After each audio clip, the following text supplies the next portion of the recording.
Bardo currently has a worse Metacritic score than House of Gucci. So I certainly did not see that coming. You didn't see that coming? Hello, everyone, and welcome back to Oscar Film Forecast, where, the Venice Film Festival started yesterday. And I'm going to be doing some mini short videos going over each of the big movies contending there, the buzz, the reviews that they're getting from the festival, and how that impacts their future Oscar chances, if it's good, if it's bad, rising, lowering. And today we're going to talk about a big downfall. There are a few other movies I need to touch on as well, movies like Tar and White Noise. But I think the most important one to touch on right now is Bardo, because Bardo, a perceived like top three, top five from contender for Best Picture. Everyone thought easily Netflix's big push this year.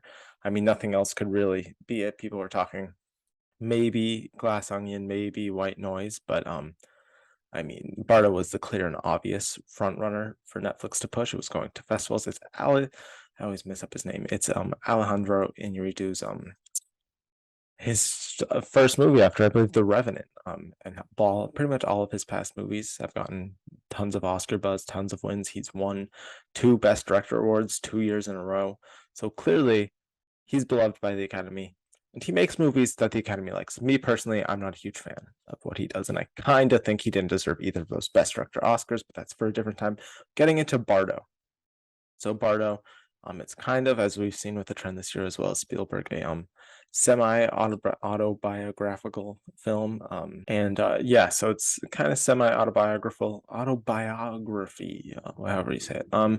The summary says, after being named the recipient of a prestigious international award, Silverio, or Sil, Silverio, a renowned Mexican journalist and documentary filmmaker living in Los Angeles, is compelled to return to his native country, unaware that this simple trip will push him to an existential limit. So yeah, it's about himself, Inarritu, and as the reviews themselves are saying, maybe we should have seen this coming, knowing the kind of person in general Inarritu is. I would just do some research on the kind of director he is as in general. I think he's a very selfish, egotistical person. I don't know him personally, but just from what everything that has been said about him and his procedures on set, yeah. Just look at especially the Revenant production. I would just look into that. But yeah. The Guardian, which gave it a fresh review. Keep this in mind. The Guardian gave it a pretty fresh review. They overall seem to have liked the movie, but even their review says it is a quite staggeringly self-indulgent and self-congratulatory film, and outrageously narcissistic, is what they say about it. Yeah. So let's just go straight over to Metacritic, where it is at 53 currently. Yeah, I mean, there's not a ton of reviews here. Let's be fair. It's not like we're here with hundreds of reviews. I believe there's 10 currently. 1 positive, 8 mixed, 1 negative. The positive here comes from the Wrap, where Carlos Aguilar says, throughout the film's warranted nearly 3-hour runtime. We'll talk about that. Inarritu writes the cinematic verses of an oniric love poem to an ever incongruous homeland while simultaneously investigating his own perceived hubris, insecurities, and fractured identity. Interesting. Into a more mixed review here, we have Jane Crowther from Total Film saying, though ambitious and visually stunning, gorgeous cracked deserts, beautiful beaches, houses filled with sand, it's willfully elusive and unwieldy to the point of frustration. David Alrich, a fun critic from IndieWire, says, with Bardo, Inarritu delivers a cartoonishly indulgent film about the fact that he makes cartoonishly indulgent films. A rootless epic about a rootless man who's been unmoored by his own self-doubt. Wow. Over at Variety, Owen Gleiberman says, so why is Bardo, for all its skill, reach for the stars, aspiration, and majestic sweep, such a windy, confounding, and, okay, I'll just say it, monotonous experience? The movie is full of good things, but it's 3 hours long and mostly full of itself. And then the most negative review here, giving it a 30 on Metacritic from Slash Film, Marshall Schaffer says, whether talking to himself or talking at his audience, as if delivering wisdom deserving of an inscription on stone tablets. Inarritu has nothing new or interesting to say. He's established he can move a camera with astonishing fluidity, as well as blur fantasy and reality seamlessly. Now what? Bardo is a film high on its own supply, yet low on any sense of actual intrigue or intuition. So there's a sense of the reviews there. Those are some of the critics' thoughts. A lot of it, as I mentioned at the beginning, calling it a very self-indulgent film, which, as I said, I think Inarritu was a very egotistical individual. But I think his time, I said this earlier in Oscar predictions, even though I've been predicting Bardo, at least in the more recent one. In my first Oscar predictions back in May, I did not have it in just like out of spite because I'm not a big fan of his films, and from what I've heard him as a director on set, um, he's I feel like his time as like a big Hollywood director might kind of be up here. I feel like, I mean, his last big film was before the whole Me Too movement, and before I think Hollywood was becoming more aware that you can make amazing films without being an absolute asshole to other people, without like having to make them go through hell, as if that's somehow the only way to make a good film. I feel like Hollywood has kind of wised up and realized, yeah, that kind of behavior should not be tolerated. Even if you like are trying to make something amazing, and even if it turns out amazing, don't be an asshole. Um, which is really simple, but it took them a while to learn, I guess. And there are still some assholes. I mean, we also have David O. Russell. He has got a movie coming out this year. That movie's simply not going to happen. We really did think this movie was going to happen though, but I think Inarritu, who not as bad, obviously as David O. Russell, but I don't know. I feel like he's the kind of director who pushes people a little too much and is a little too self-centered in his filmmaking. So I don't think we'll be seeing much Inarritu this upcoming Oscar season. I don't think he will be nominated in director. I think this now frees up a spot. I know some people thought he was going to be winning this. I don't. I could not see Inarritu. I mean, maybe I could, but before this, I could not see Inarritu winning a third director Oscar before the likes of Steven Spielberg, who was also competing for a director Oscar this year. I mean, that just doesn't make sense to me personally.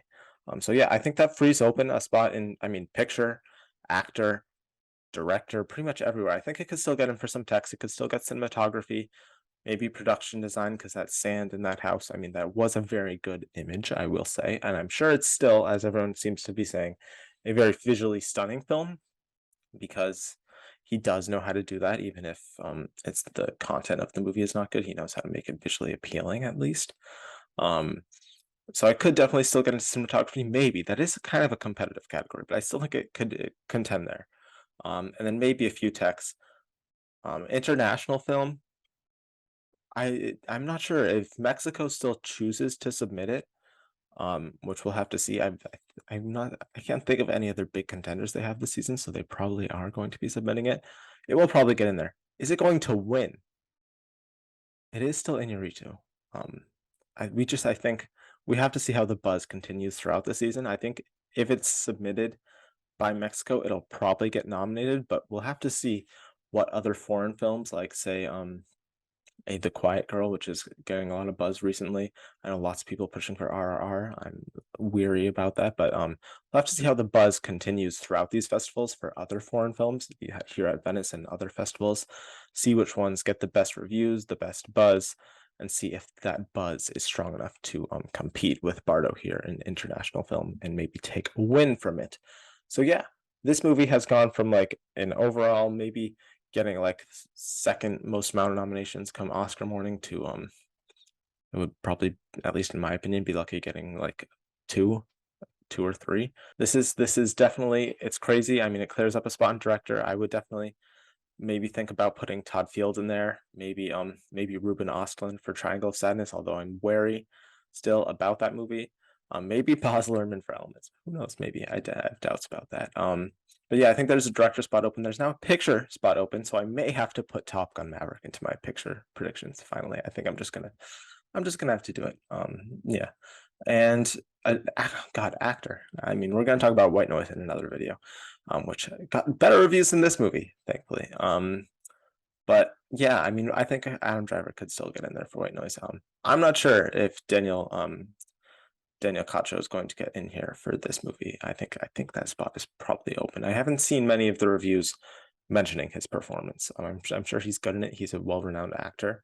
But it doesn't sound like he's giving like an undeniable amazing performance, despite the movie maybe not being the best. It sounds like he's maybe not gonna get in there, is the vibe I'm getting. Yeah, so I think there's probably actors insane. I think you got your top three. That's everyone has getting in there. You got Hugh Jackman, you got Austin Butler, and you got Brendan Fraser. Um, yeah, but those other spots, I mean, who knows? Maybe Tom Cruise for Top Gun Maverick. People have been talking about that. Who knows? I mean, they're dropping like flies in Best Actor, that's for sure. But yeah, tell me what you guys think about Bardo and its crazy downfall. I mean, I haven't seen a downfall at a festival like this probably since Goldfinch. I believe which was at TIFF, maybe it was at Venice, I forget. But yeah, that movie had a ton of Oscar buzz. Deacons, good cast, good book. Um, and it didn't work out. Yeah, the reviews were not very good at all. So yeah, this had Oscar buzz, and I don't know how much it has now. So yeah, comment your thoughts on this crazy situation down below. And how much do you think this impacts its Oscar chances? Do you think it'll get any nominations? Do you think it'll still get into international? Do you think, who knows, maybe you still think it'll get into director and picture? Maybe it'll continue to rise, kind of like Last Duel's score after the festivals continued to rise, rightfully so for that movie. But I don't know. I don't know, guys. I think he'll be lucky getting just a few nominations at this point, and who knows what Netflix is going to do. Glass Onion, Netflix is looking at you as their final hope, I guess. So good luck, Ryan Johnson. I have faith in you. But I don't know how much of an Oscar movie that is. But yeah, comment your thoughts on this whole situation down below. Thank you guys for watching, and stay tuned for more insane coverage from Venice. Lots of crazy big movies going there. I got Toronto, and then really Oscar season it's begun. So stay tuned, subscribe, like the video for all that awesome Oscar upcoming coverage. And for also our final Emmy predictions coming out very soon for this ceremony, which is also very soon. So thank you guys for watching, and see you on the return.